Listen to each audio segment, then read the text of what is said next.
So, hello everybody. After last time's adventures, everyone gained 3 experience points, which we're now going to spend. We're going to start with our necromancer. So she's got 3 experience points, and there are different things she can choose from. She could choose, let's say, Corpse Blast, which is a 1 experience point. But I've actually looked through these, and I'm going to go for Army of Death. Now, this requires our intrepid widow Tara to spend 2 fatigue, but when she does, she can use this card as an action. Perform an attack with your reanimate. This attack affects each monster in your line of sight, ignoring range. Your reanimate does not need line of sight to the affected monsters, but does need to be on the map.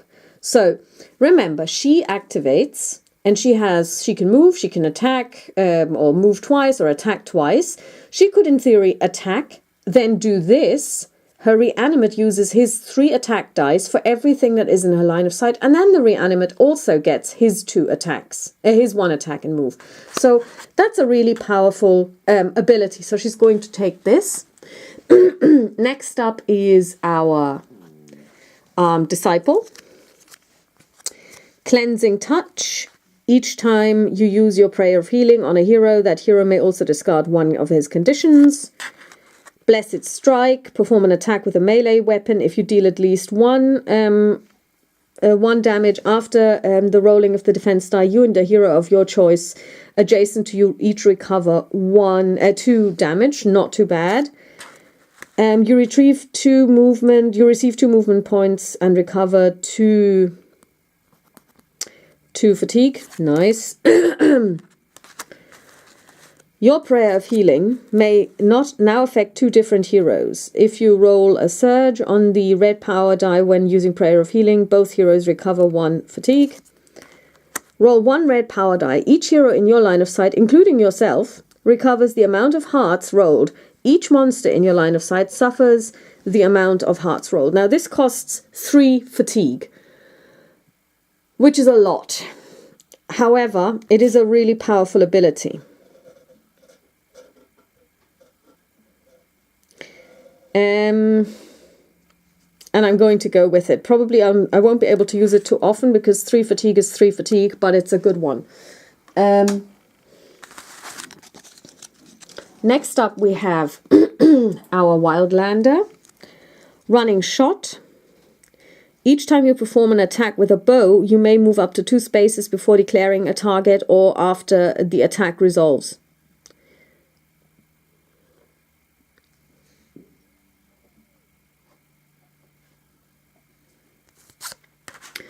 Each time you suffer 1 fatigue to gain 1 movement point, you instead receive 2 movement points. When you perform an attack with a bow, friendly figures do not block your line of sight. That doesn't really make any difference for her because she has a bow that negates line of sight blocking for any figure.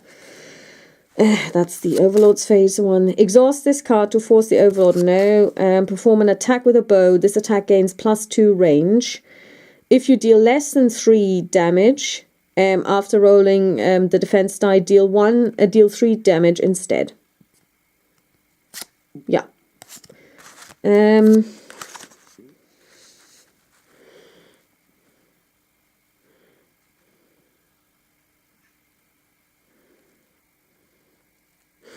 It's really between these 2. It would be an advantage for her to be able to move, so we're going to go with Running Shot. And last but by no means least, our Knight. When a hero adjacent to you is targeted by an attack, use this card to instead declare yourself the target. No. After defeating a monster with an attack using a melee weapon, exhaust this card to move up to your speed and perform an additional attack. Now, this would mean she can attack, move up to her speed, which is 1 action. Then use this, which is not a separate action, but requires 1. So she could actually then attack 3 times on her on her turn. Defense training. As long as you have a shield equipped, add 1 additional brown die to your defense pool, even if this card is exhausted. When you would exhaust your equipped shield, you may exhaust this card instead. Inspiration. At the start of your turn, if you are adjacent to at least one other hero, you and that hero get 1 fatigue. That's a nice one too. While you have a shield equipped, even if exhausted, each of your attacks with a melee weapon gain... No. When a monster moves into an empty space adjacent to you, exhaust this card to interrupt that monster's activation and perform an attack with a melee weapon. No. No. So it's really between these two.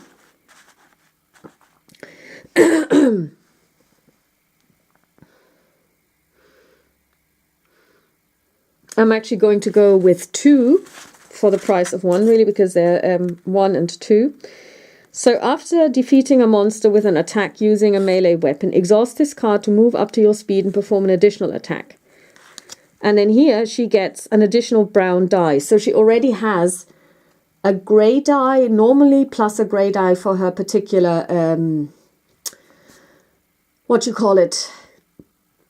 armor that she got. And she has a shield, so she now rolls 3 dice for defense. This is really powerful. Okay, so now that we have equipped everybody, so everybody has leveled up, has done some training, we can now move to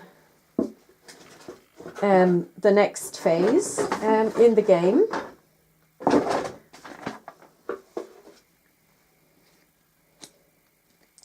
So let's see.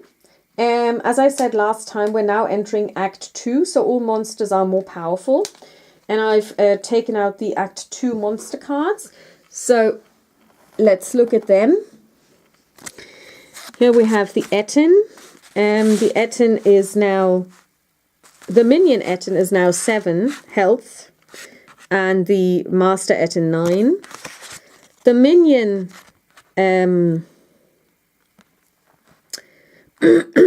Mariod is 7 and the master Mariod 9. They also roll 3 attack dice. The cave spider minion is 5 and the master is 7. They also roll 3 dice. And last but by no means least, our friends the archers are now 4 and the master 6, and the master rolls 3 attack dice. So really powerful. Okay, so the next adventure we're entering into is called River Flail. And I'm going to move the camera to show you what this looks like. Let's zoom out. And adjust the camera.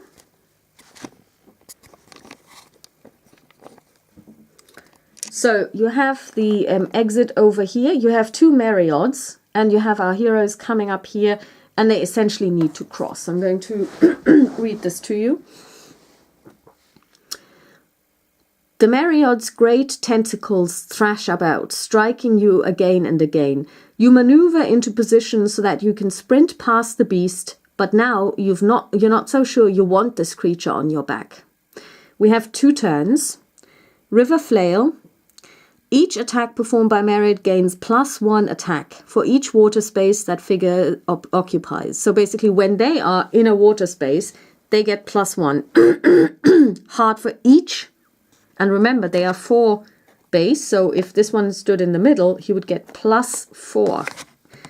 If there are no Mariods on the map, refresh fate and discard this exploration card. And, very importantly, after setup, activate the Mariods. Now, let's look at our heroes. We have Sindriel, who has 1 activation left. We have Ashrian, who has no activation left. We have the Widow Tara, who has all her activations left. We have Jane, who's all her activations left, and we've got Desmond and George, of course, who all have their activations left. So let's see, excuse me, what the Mariods are going to do. Engage the closest hero who is adjacent to another hero. Okay, that would be Cindrial. And we're going to move for 3. So the Marriott would need to go through this. 1, 2, 3. Because water spaces are essentially 2 squares, two steps. Attack the engaged heroes.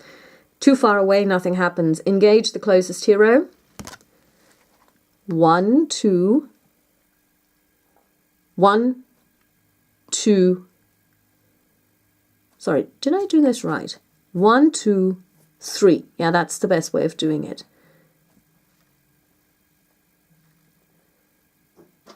And then engage again. 1, 2, 1, 2. Okay, so he stands here now.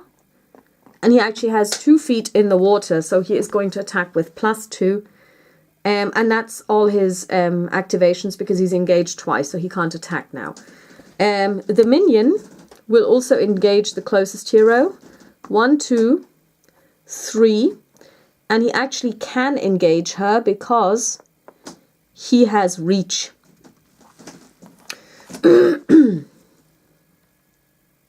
So he stands within 2 water spaces, so he gets +2. Let's see what happens. And don't forget, Cindrial now rolls 3 defense dice.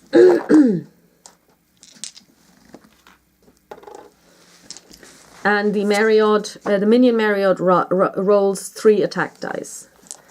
Let's see what happens. Oh, wow. This is damage central here. So we have 2 shields, which will cancel out, whoops, this attack.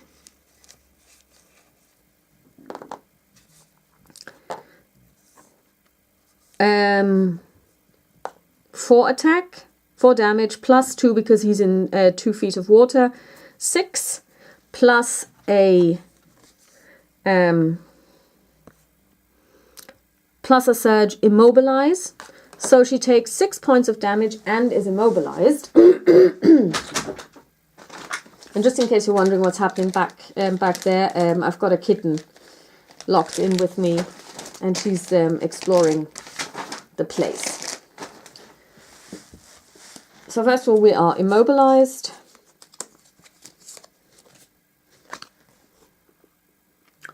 You cannot perform a move action or suffer fatigue to gain movement points. Discard this card or token at the end of your turn, which is fair enough because it's the middle of her turn. She doesn't want to move because she's she can easily reach these ones for an attack. So, but she also has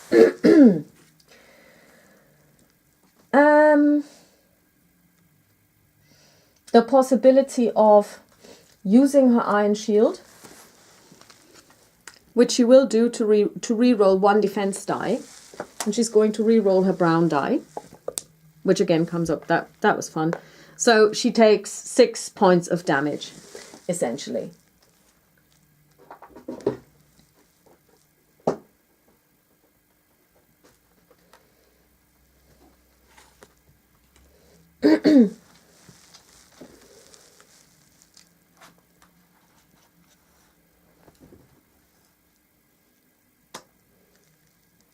So she takes 6 points of damage, which brings her up to 10 out of 14. So we really need to look into healing her at some point.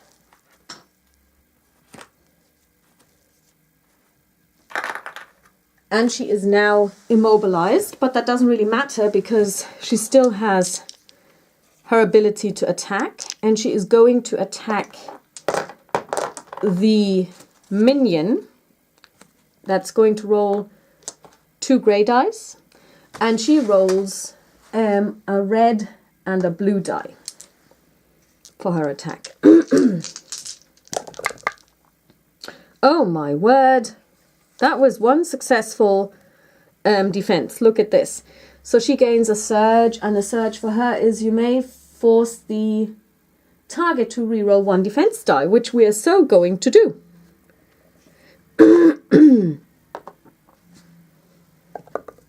Aha.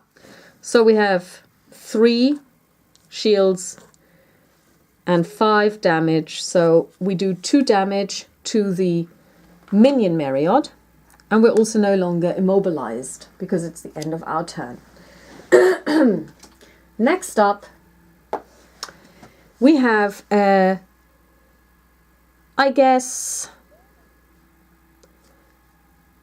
George is going to move. 1, 2, 3, 1, 2. And then he cannot attack anything. But what we are going to do is we are going to use we're going to spend 2 fatigue on Army of the Dead or Army of Death. Perform an attack with your reanimate. This attack affects each monster in your line of sight. We have line of sight to both of them. Ignoring range. Your reanimate does not need line of sight to the affected monsters, but does need to be on the map. He is on the map and he incidentally has line of sight to the monster, so we're going to spend 2 fatigue. And he rolls 3 attack dice, a blue, a yellow and a red. And he does 5 points of damage. So let's see. The Master Marriott rolls defense and he gets 2 shields, so he takes 3 points of damage. Which is not too bad. And the minion rolls 3 points of shield, so he also takes 2 damage. So they are both hurt. No. I'll just let the cat out because she would like to leave. Now, na komm. Ja, sehr schön. Schuschu.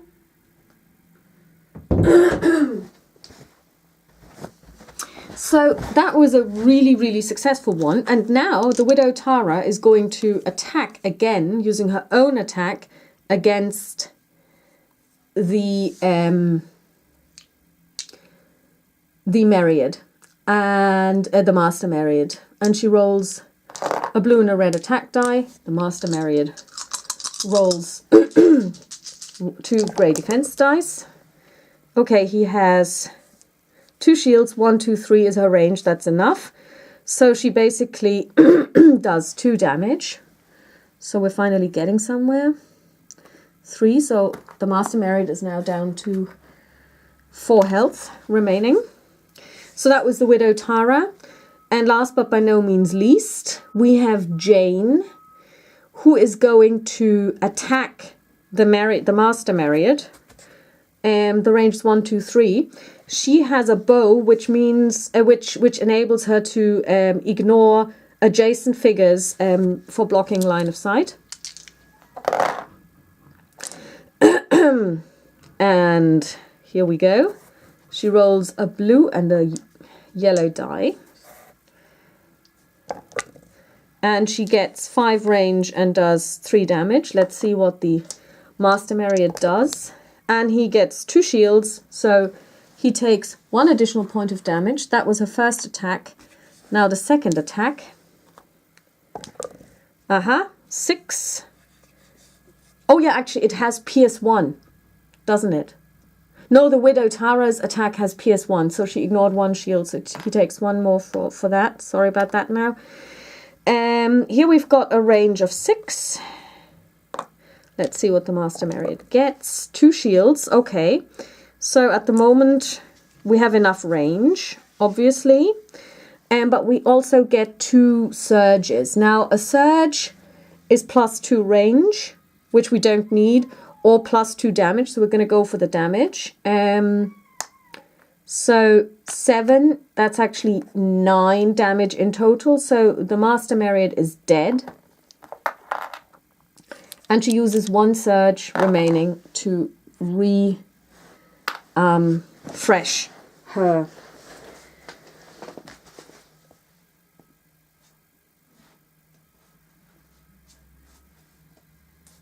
to refresh her fatigue values. So that's the end of the round. Next up is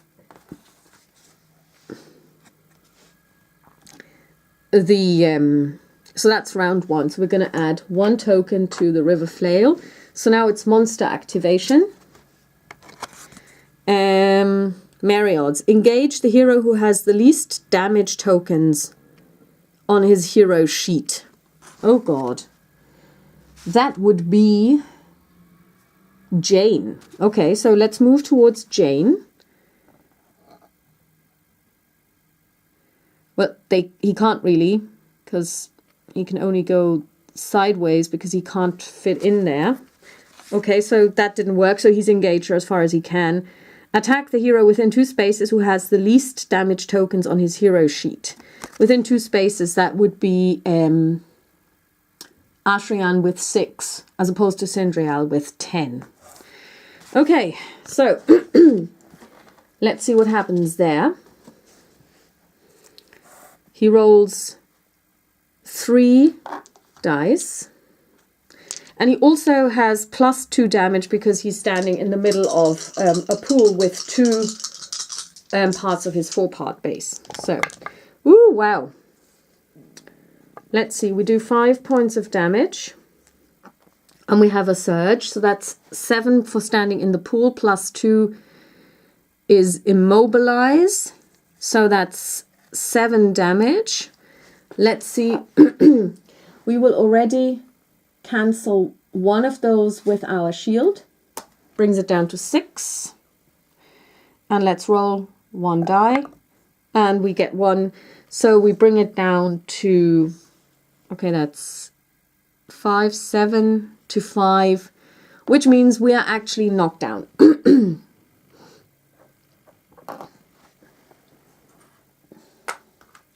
So she gets full fatigue tokens, 5 and 5 damage on her. So she's now down. Now let's see what we're going to do. First of all, Sindrial is going to attack our friend the Mariod using a blue and a red die. And the Mariod is going to roll 3 defense dice. 2 defense dice, 2 grey defense dice. Okay, wow. So we have 2 shields and 5 damage. So we're going to do 3 damage to the Mariod, which already has 4 damage on it, which essentially kills it immediately. So she has 1 left. This pushes our our loot track up to its max, so we get to draw 2 cards. Now remember, we're now in Act 2, so we have Act 2 cards now. I'm going to shuffle them like so, and we're going to see what we get. We draw 2 cards and keep 1. A grinding axe. Wow. Oh, look at this. 3.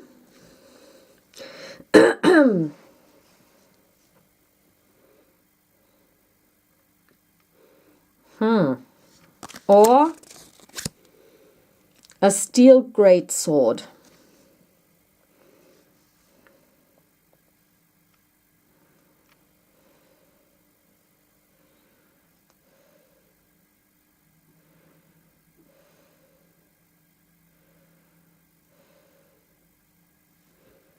Okay, what we're going to do is we are going to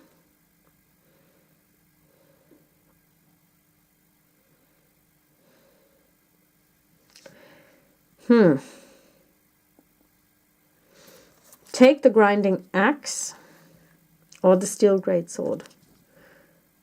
Either way, we cannot give it to Sindrial because her ability that we just chose relies on her having a shield, and she can't equip a shield if she has either of these 2 weapons. What we can do is we can give it to Ashrian, And Ashran has to unequip her shield. And she can then get the chainmail off of Sindrial to add 1 defense die.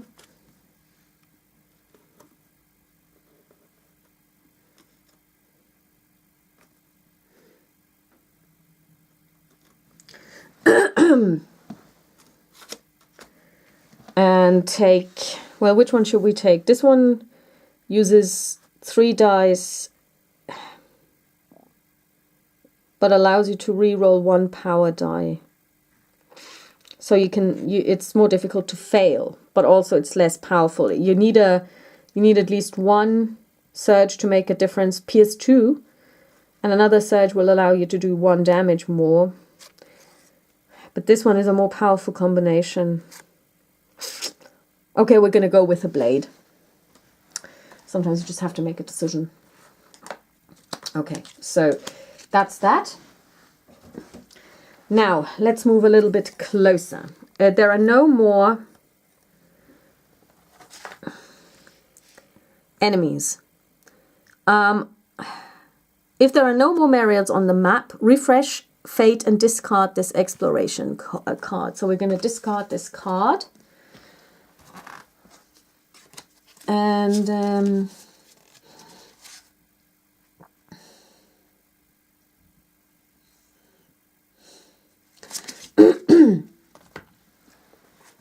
now we simply need to move towards the exit and make haste. So Sindrial is going to move her full allowance of 4. 1, 2, 3, 4.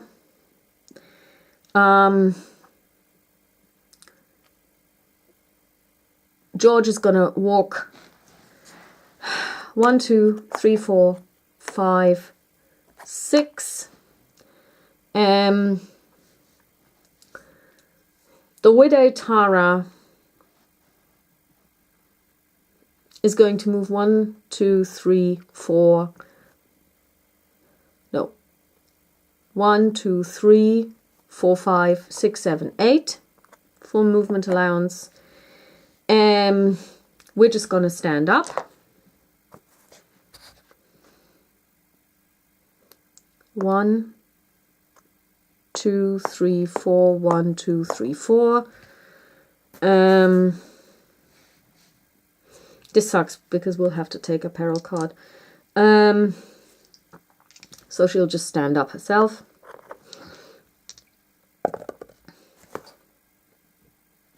Come out. So that was 3 plus a fatigue.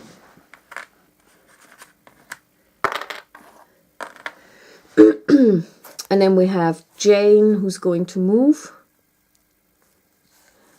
1, 2, 3, 4. That's her full allowance using fatigue. 1, 2, 3, 4, 5. Okay, so she's not going to do that. 1, 2, 3, 4, 5, 6, 7, 8, 9, 10. Okay, so now we don't have a card in play, so we have to draw a peril card and doom advances by 1.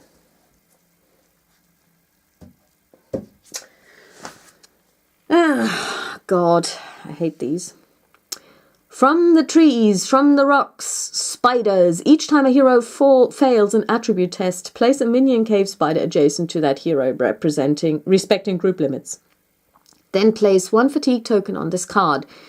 If a minion cave spider cannot be placed, remove 1 fatigue token from this card instead of placing 1 fatigue token. When this card has a number of fatigue tokens on it equal to the number of heroes, discard it. Oh my God. Okay, brilliant. Okay, next round. 1, 2, 3, 4. No. 1, 2, 3, 4, 5, 6, 7, 8.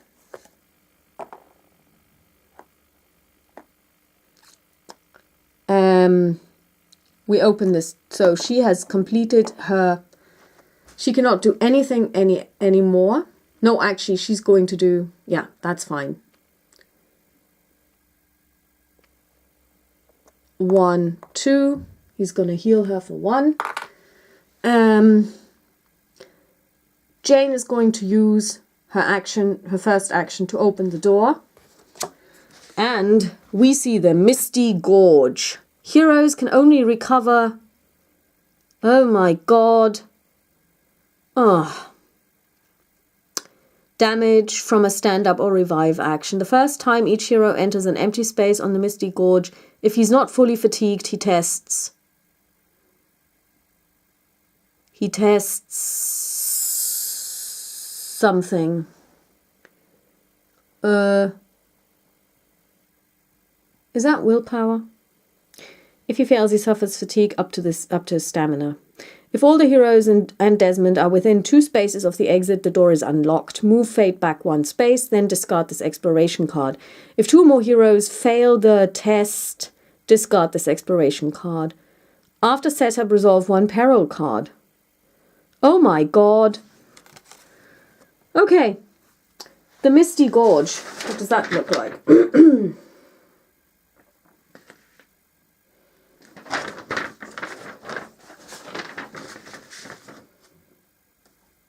25A.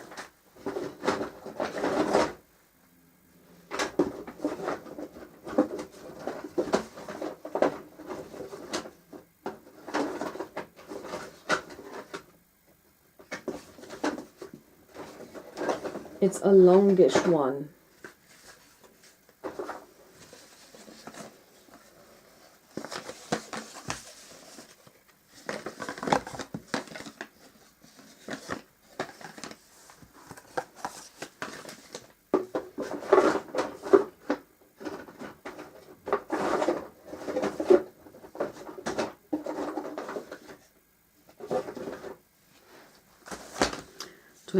A, 20A, 22A. We're looking for 25A. 23.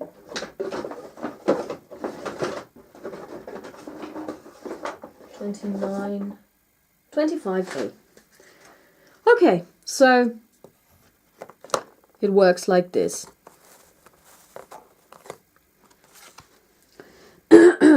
Now this is especially interesting since since the peril card here actually works only if we fail an attribute test. Brilliant. Okay, so let's see, 25A.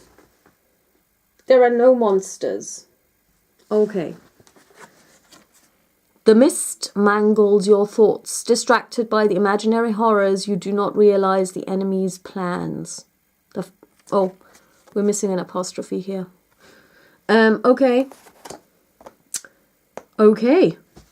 Okay, wow. So, what do we actually have to do here? The first time each hero enters an empty space on the Misty Gorge, if he is not fully fatigued, he tests willpower. Now, this would be her. She's not fully fatigued. She moves here. 1, 2, 3. The first time. 1. So she now tests willpower, which in her case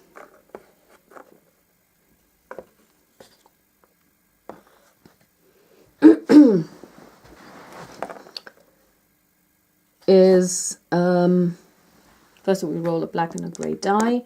Her willpower is 3. She passes. Good. So we also don't place a spider. Woohoo! Oh, sorry. We were supposed to resolve a peril card. So first of all, yeah, we're gonna... Well, we'll still count this as successful. Improper use of items found in the forest may render them useless. This is a case of brains over brawn. Each hero tests law. Each hero who fails must discard 1 search card. Each hero who fails and does not have a search card is stunned. Brilliant. Okay, so we're going to start here. So let's forget that I just did this. She passes law. She fails her law test. Okay. And she does have a search card. which is okay. So she can discard it because she's already used it. So we're not too bothered. Everybody else has no search cards, I believe. So let's do Cindrial next. Cindrial rolls a 3. Her law is 3. Nothing happens. Jane Fairwood's law is 3 as well. She rolls a 3. Nothing happens. And the Widow Tara's law is 4. And she rolls a 4. Nothing happens. So, woo, that was good. So let's keep going. 1. Let's do this test.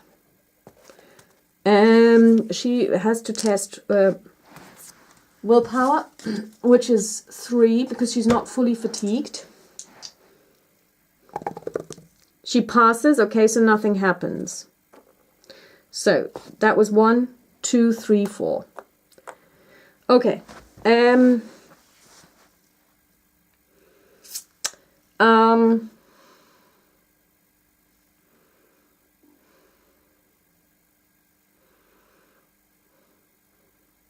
So now it's a new round.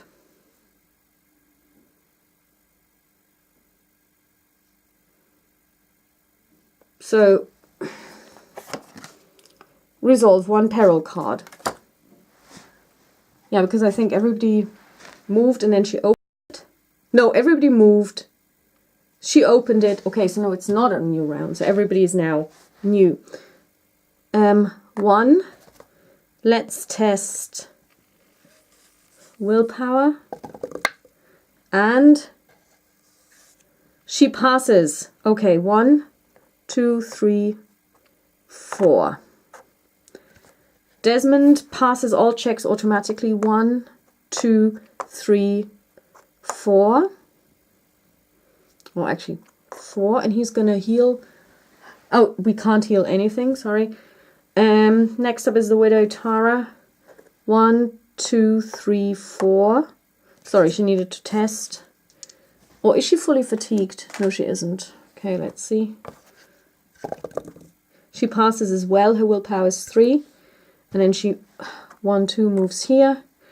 And last but not least, Cindrial.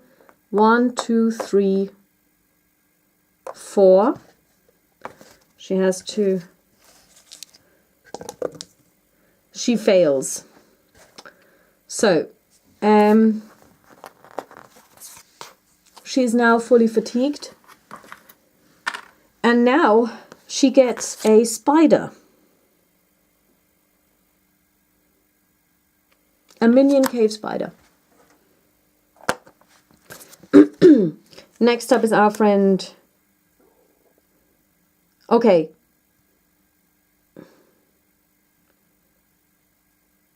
She was here.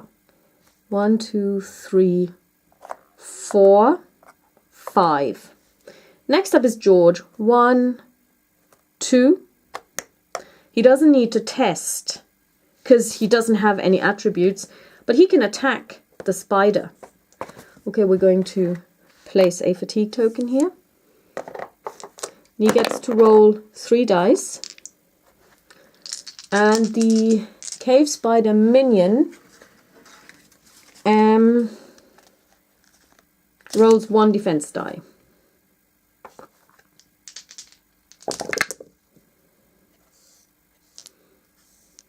He does 4 damage. The cave spider has 5. And she has 1 shield, so 3 damage here.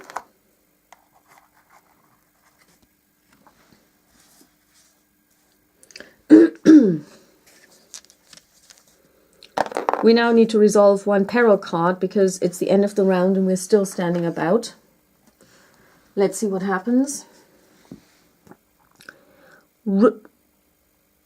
Roots thrust through the dense dirt of the forest floor, grabbing your legs and pulling you toward the enemy. The hero furthest from the exit of the current encounter places this card on his play area. Each time this hero spends movement points, they must be spent to move toward the closest master monster. If this hero defeats a master monster or is defeated, discard this card. Okay, the hero furthest would be, well, we're going to choose Cindrial because being the tank, she would move towards our enemies anyway. Okay, so new round. The widow Tara goes first, but before she does anything, George is going to take a stab at that spider. 1, 2, 3, 4, plus a surge. Surges are spent to increase the number of attacks. So he does 1, 2, 3, 4, 5 damage. 2 are cancelled, so 3 go onto the spider. The spider only has 5, so the spider's dead. We cannot use it to recover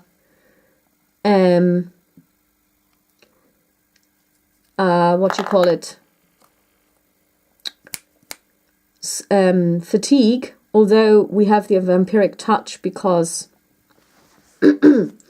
it's the Misty Gorge, and George moves up 1 space. Widow Tara opens the door and we get the Webbed Gulch. And here I'm going to end it, and we're going to see what happens next time. So the Widow Tara has 1 action left, so she's going to get this point, and everybody else hasn't acted yet except for George, so everybody else gets to act. With regard to our spiders, we have 1 fatigue on this, so every time we fail a test, we place 1 more spider. If we can't place a spider, what we have to do is we actually have to remove 1 of these fatigues. But as soon as we have 4 fatigue on this, we remove this card. Okay, so the Webbed Gulch is next. And until then, I wish you happy gaming. And I also hope that you can kind of gauge from these playthroughs if you would like to buy this game yourself. I will also do a sit down on this game, so I will give you a review. Okay, talk to you soon. Bye bye.